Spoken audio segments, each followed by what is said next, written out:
Just off the car wow platform this morning. We've got a limited edition 595 Competizione Fiat Abarth 500. Finished in this graphite grey metallic.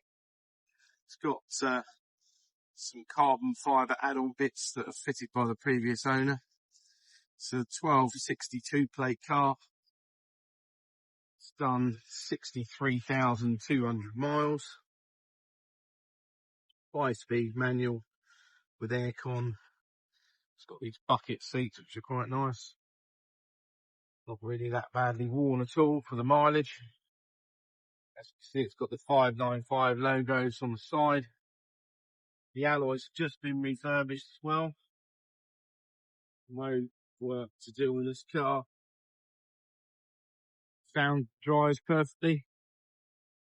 It's going up for sale, £7,495. If you're interested, get in touch. Thanks for watching.